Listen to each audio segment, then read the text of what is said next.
ሰላም ጤና ይስጥልኝ እንደምን አላችሁ የቻናላችን ቤተሰቦች። ዛሬ ሚያዝያ 9 ቀን 2018 ዓ.ም ነው። በመካከለኛው ምስራቅ ለሳምንታት የዘለቀው ውጥረት ዛሬ አዲስ መልክ ይዟል። ዓለም አቀፉ ማህበረሰብ ከፍተኛ እፎይታና ከፍተኛ ስጋት ውስጥ በአንድ ቀን ወድቋል። ኢራን በዓለም ላይ እጅግ ወሳኝ የሆነውን የነዳጅ ማስተላለፊያ የሆርሙዝ ሰርጥ ለንግድ መርከቦች ክፍት ማድረጓን አስታውቃለች። ሆኖም ግን ፕሬዝዳንት ዶናልድ ትራምፕ እናመሰግናለን ካሉ ከጥቂት ደቂቃዎች በኋላ አሜሪካ በኢራን ላይ የጣለችው የባህር ኃይል ከበባ እንደሚቀጥል በመግለጽ ዓለምን አስደንግጠዋል። የሆርሙዝ ሰርጥ በዓለም ላይ ካለው የነዳጅ ፍላጎት 20 በመቶ የሚሆነው የሚያልፍበት ጠባብ የውሃ መስመር ነው። ኢራን ይህንን መስመር ክፍት ነው ማለቷ ለዓለም ገበያ ትልቅ እፎይታ ነው። ይህ ውሳኔ የመጣው ባለፉት ሳምንታት በነበረው ውጥረት ምክንያት የዓለም ነዳጅ ዋጋ በአንድ በርሜል $120 ደርሶ ከቆየ በኋላ ነው። የኢራን የውጭ ጉዳይ ሚኒስትር አባስ አራግቺ ሰርጡ ለንግድ መርከቦች ሙሉ በሙሉ ክፍት መሆኑን አረጋግጠዋል። ይህ የሆነው በሊባኖስ እና በእስራኤል መካከል የተደረሰው የተኩስ አቁም በቆየባቸው ጊዜያት ሁሉ የንግድ እንቅስቃሴው እንዳይስተጓጎል ነው። ሆኖም ይህ ክፍት መሆኑ ለኢራን ነዳጅ ጭምር ይሁን አይሁን ግልጽ አልነበረም። እንደ ሚኒስትሩ ገለጻ የንግድ መርከቦች በሰርጡ በኩል የሚያደርጉት ጉዞ የተኩስ አቁሙ ጸንቶ በሚቆይባቸው ቀናት ሁሉ ያለምንም መስተጓጎል ይቀጥላል። ሆኖም መርከቦቹ የኢራን የወደብና የባህር ላይ ድርጅት ቀድሞ ባሳወቀውና ከተቀናጀ የጉዞ መስመር ውጪ እንዳይወጡ ጥብቅ መመሪያ ሰጥቷል። ምንም እንኳን የንግድ መርከቦች እንዲያልፉ ቢፈቀድም የኢራን የራሷ ነዳጅ ጫኝ መርከቦች በዚህ ስምምነት ውስጥ ስለመካተታቸው ግልጽ ማብራሪያ አልተሰጠም። በሌላ በኩል የኢራን ወታደራዊ ባለስልጣናት የጦር መርከቦች በሰርጡ በኩል እንዳያልፉ የተጣለው እገዳ አሁንም እንደጸና መሆኑን በድጋሚ አረጋግጠዋል። ፕሬዝዳንት ዶናልድ ትራምፕ ኢራን ስትራቴጂካዊውን የሆርሙዝ ሰርጥ ለንግድ መርከቦች ክፍት ለማድረግ ለወሰደችው እርምጃ እውቅና በመስጠት አመሰግናለሁ ብለዋል። ፕሬዝዳንቱ በትሩዝ ሶሻል ገጻቸው ባሰፈሩት መልእክት ኢራን ሰርጡን ዳግም ላለመስካት መስማማቷን በመጥቀስ ውሳኔውን አድንቀዋል። ፕሬዝዳንት ትራምፕ ምንም እንኳን ለኢራን ውሳኔ ምስጋና ቢያቀርቡም የአሜሪካ አቋም ግን አሁንም ጥብቅ መሆኑን አስገንዝበዋል። በአሜሪካ የባህር ኃይል የሚመራው በኢራን ወደቦች ላይ የተጣለው የባህር ላይ እገዳ እንደማይነሳ ገልጸዋል። እገዳው የሚነሳው በጠረጴዛ ዙሪያ የሚናደርገው ውድድር 100% ተጠናቆ የመጨረሻ ስምምነት ላይ ስንደርስ ብቻ ነው ብለዋል። ኢራን በአሁኑ ወቅት በሰርጡ ላይ የተቀበሩ የባህር ላይ ፈንጂዎችን በማንሳት ላይ መሆኗን እና ይህም በአሜሪካ ድጋፍ እየተከናወነ መሆኑን ጠቁመዋል። ይህ የትራምፕ ውሳኔ ዓለም አቀፍ ገበያው አሁንም ስጋት ውስጥ እንዲወድቅ አድርጎታል። በሌላ በኩል ኢራን የሆርሙዝ ሰርጥን ለንግድ መርከቦች ክፍት ማድረጓን ተከትሎ በዓለም ገበያ የነዳጅ ዋጋ መጠነኛ ቅናሽ አሳይቷል። ይሁን እንጂ ይህ ቅናሽ አስተማማኝ እንዳልሆነ ተንታኞች ይናገራሉ። ምክንያቱም ገበያው አሁንም በትራምፕ የባህር ኃይል ከበባ ስጋት ውስጥ ነው።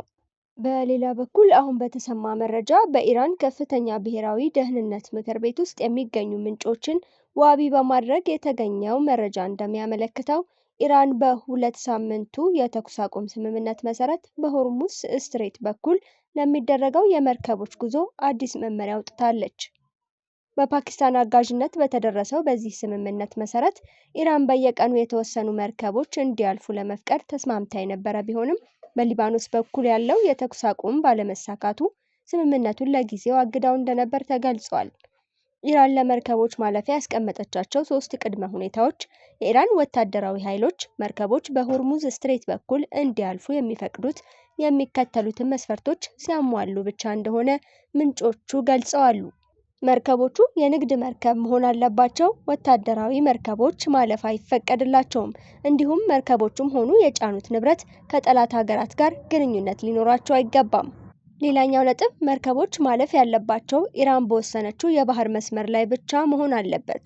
ማንኛውም መርከብ ከማለፉ በፊት በኢራን የባህር ኃይል በኩል ቅንጅት ሊደረግለት ይገባል።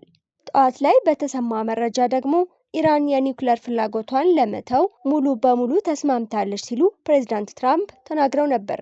የአሜሪካው ፕሬዝዳንት ዶናልድ ትራምፕ ኢራን የኒውክሌር የጦር መሳሪያ የመያዝ እቅዷን ሙሉ በሙሉ ለመተው መስማማቷን አስታውቀዋል። ፕሬዝዳንቱ በትናንትናው ዕለት በሰጡት መግለጫ ዋሽንግተንና ቴህራን ታሪካዊ ለተባለ የሰላም ስምምነት እጅግ መቃረባቸውን አረጋግጠዋል።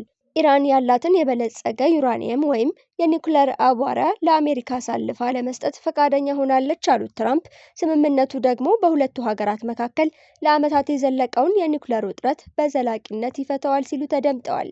ፕሬዝዳንቱ አክለውም ለዚህ ስምምነት መሳካት የፓኪስታን መንግስት ከፍተኛ ዲፕሎማሲያዊ ሚና መጫወቱን ጠቅሰዋል።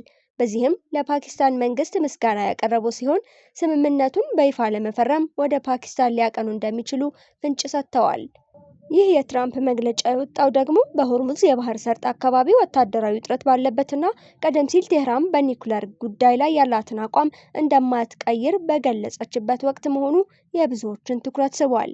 ኢራን በበኩሏ ከፕሬዝዳንት ዶናልድ ትራምፕ ጋር የበለጸገ ዩራኒየምን አሳልፈው ለመስጠት ተስማምታለች የሚለውን መግለጫ ውድቅ አድርጋለች። የኢራን የውጭ ጉዳይ ሚኒስትር ቃል አቀባይ በሰጡት መግለጫ በሁለቱ ሀገራት መካከል ምንም አይነት አዲስ ስምምነት እንዳልተደረገና የትራምፕ ንግግር ከእውነት የራቀ መሆኑን ገልጸዋል። በተያያዘ ዜና እስራኤልና ሊባኖስ በትናንትናው ዕለት ለ10 ቀናት የሚቆይ የተኩስ አቁም ስምምነት ተፈራርመዋል። በሁለቱ ሀገራት መካከል የተኩስ አቁም ስምምነት ይፋ ከተደረገ ከጥቂት ሰዓታት በኋላ በሰሜን እስራኤል ላይ የተተኮሰ የሂዝቦላህ ሚሳኤል ሰዎች ላይ ጉዳት አድርሷል ተብሏል። በእስራኤልና በሊባኖሱ ታጣቂ ቡድን ሂዝቦላህ መካከል የተኩስ አቁም ስምምነት በታወጀ በጥቂት ሰዓታት ልዩነት ውስጥ ከሊባኖስ ደቡባዊ ድንበር የተተኮሱ ሚሳኤሎች በሰሜናዊ እስራኤል ሰዎችን ማቁሰላቸው ተሰምቷል። እንደ እስራኤል የሕክምና ባለሙያዎች ገለጻ ከሆነ በጥቃቱ የቆሰሉት ግለሰቦች በሮኬት ፍንጣሪና በድንጋጤ ምክንያት ጉዳት የደረሰባቸው ሲሆን በአቅራቢያው በሚገኝ ሆስፒታል የሕክምና እርዳታ እየተደረገላቸው ይገኛል ተብሏል። ጥቃቱ በሰፈራዎች ላይ መጠነኛ የንብረት ውድመት አስከትሏል የተባለ ሲሆን ሂዝቦላህ በበኩሉ ለጥቃቱ በሰጠው ምላሽ እስራኤል የተኩስ አቁም ስምምነቱን በመጣስ በሊባኖስ ላይ ጥቃት መፈጸሟን በመጥቀስ ጥቃቱ የአጸፋ እርምጃ መሆኑን አስታውቋል። ቡድኑ እስራኤል ጥቃቷን እስካላቆመች ድረስ ምላሹ ይቀጥላል ሲል ማስጠንቀቂያ ሰጥቷል። የተባበሩት መንግስታት ድርጅት በበኩሉ በሊባኖስና በእስራኤል ድንበር ላይ እየደረሰ ያለው የሰው ሕይወት መጥፋትና መፈናቀል እጅግ አሳሳቢ መሆኑን በመግለጽ ሁለቱም ወገኖች በሰላም ንግግር ላይ እንዲያተኩሩ ጥሪ አቅርበዋል። ከየካቲት ወር 2018 ጀምሮ በአገረሸው በዚህ ግጭት ምክንያት በሊባኖስ በኩል ከ1500 በላይ ሰዎች መሞታቸውና ከ1 ሚሊዮን በላይ ዜጎች ደግሞ መፈናቀላቸው ተነግሯል። ለማጠቃለል ያህል የሆርሙዝ ሰርጥ መከፈት ለዓለም ንግድ መልካም ዜና ቢሆንም የዶናልድ ትራምፕ እገዳ ግን ጦርነቱ ከሜዳ ወደ ኢኮኖሚ ተዛውሯል የሚል መልእክት አለው። ለዛሬ የነበረን ትንተና ይህንን ይመስላል። ቪዲዮውን ከወደዳችሁት ላይክ እና ሼር ማድረጋችሁ እንዳትረሱ። ለቻናላችን አዲስ የሆናችሁ ሰብስክራይብ በማድረግ ቤተሰብ ይሁኑ። በቀጣይ የትንታኔ ፕሮግራም እስከምንገናኝ ሰላም ቆዩ።